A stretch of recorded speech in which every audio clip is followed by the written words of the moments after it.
पत्नी की अहमियत। आज रोहन को जिंदगी बहुत भारी और वीरान लग रही है और वो फुट फुट कर रोना चाहता है, लेकिन वो ऐसा नहीं कर सकता क्योंकि उसको ये हक भी छीन लिया गया है। ऐसा क्यों है, चलिए जानते हैं। आज से करीब 30 साल पहले रोहन की शादी एक मध्यम वर्गीय परिवार की लड़की संगीता से हुई थी। संगीता एक सीधी साधी घरेलू लड़की थी जिसे घरेलू काम करने और ससुराल वालों की, खास करके पति की सभी बातों को मानने की शिक्षा दी गई थी। किसी ने ये नहीं सिखाया कि गलत बात का विरोध करना, और वो भी इस सब बातों को पत्थर की लकीर समझकर मानती चली गई। उसकी सास उसे बहुत परेशान करती थी, साथ ही उसके पति के भी कान भरा करती। सास तो सास, जेठानी भी कम नहीं थी। वो भी उसके पति को उसके बारे में उल्टा सीधा बोलकर उन दोनों में एक अजीब सी दूरी भरती जा रही थी।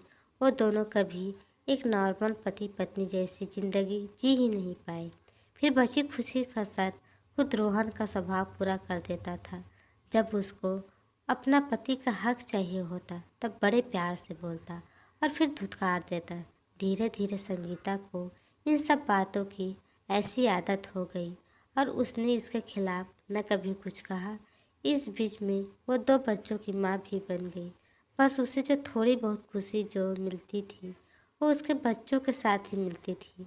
वो भी उसके पति और ससुराल वालों को मंजूर नहीं था। वो सब सारे दिन उसके बच्चों को भी उसके खिलाफ कान भरने की कोशिश में लगे रहते। लेकिन उसकी किस्मत अच्छी थी के बच्चे उसकी तकलीफ समझते थे और हमेशा उसके साथ खड़े रहते थे। इस वजह से न तो ससुराल वालों ने और न ही रोहन जी ने उन बच्चों को भी प्यार दिया। धीरे धीरे समय बीतता गया, बच्चे जवान हो गए और सास ससुर भी गुजर गए, पर रोहन का स्वभाव नहीं बदला। हाँ, संगीता जी ने परवाह करनी छोड़ दी और अपने बच्चों में ही मन लगा लिया। बच्चे भी उन्हें जी जान से प्यार करते थे। अब धीरे धीरे रोहन को संगीता जी की अहमियत समझ आने लगी और वो उनके पास बैठकर उनसे बात करना चाहता था। लेकिन जिस लड़की को उन्होंने कभी प्यार नहीं दिया, कभी इज्जत नहीं दी, वो मन से उनसे बहुत दूर हो गई थी और वो उनका सब काम करती, लेकिन सिर्फ जिम्मेदारी समझकर, और वो अब कुछ नहीं कहती थी। एक दिन रोहन जी की उनकी भाभी की बेटे से, जिसकी नई नई शादी हुई थी, वो बोले, बेटा, अपनी पत्नी का हमेशा ख्याल रखना, उसके सम्मान का ध्यान रखना, ये अब तुम्हारे हाथ में है।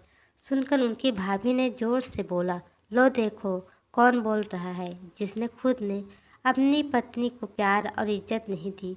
उसी समय रोहन जी को सब समझ आ गया कि ये वही भाभी है जिसकी बातों में आकर उन्होंने कभी अपनी पत्नी की इज्जत नहीं करी। आज उन्हें महसूस हुआ कि वो कितना गलत थे और वो घर आए, अपनी पत्नी से माफ़ी मांगने लगे। लेकिन संगीता जी ने कहा, अब क्या माफ़ी मांगते हो, अब तो मेरे मन में आपके लिए कुछ भावना भी नहीं रह गई है। और उनका हाथ पकड़कर बोली, आप अपने अहम में इतने चूर रहे कि अब मैं बीमार रहने लगी हूँ, ये भी आपको पता नहीं लगा। और अपने बच्चों को बुलाया और बोली, इस इंसान ने मुझे कभी अपनी पत्नी नहीं समझा, ये शादी मैंने अकेली ही निभाई है, इसलिए अगर मुझे कुछ हो जाए तो मेरे हाथ लगाने नहीं देना और नहीं मेरा मुख देखने देना। हाँ, ये तुम्हारे पिता है, यही इनकी सजा है, इसलिए इनका ख्याल रखना। लेकिन मैं नहीं चाहती कि ये मेरे शरीर को भी हाथ लगाए।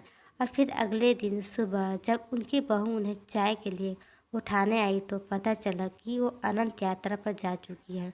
उनके मुख पर एकदम शांति थी। रोते हुए उनके बच्चों ने उन्हें दूर बैठा दिया और कहा, नहीं पापा, हमारी माँ की अंतिम और पहली इच्छा थी, इसे तो हम पूरी जरूर करेंगे। आप ना तो उनके दर्शन करेंगे और न ही उन्हें हाथ ही लगा सकते हैं। रोहन जी अब कुछ नहीं कर सकते थे। फ्रेंड्स, कभी कभी हम दूसरों की बातों में और अपने अहम में अपने रिश्ते को बर्बाद कर लेते हैं और जब समझ आती है हमारे हाथ में सिर्फ पछतावा रह जाता है। आशा करती हूँ दोस्तों ये कहानी आप लोग पसंद आई होगी। पसंद आई है तो लाइक, शेयर, कमेंट और सब्सक्राइब जरूर कीजिए। धन्यवाद।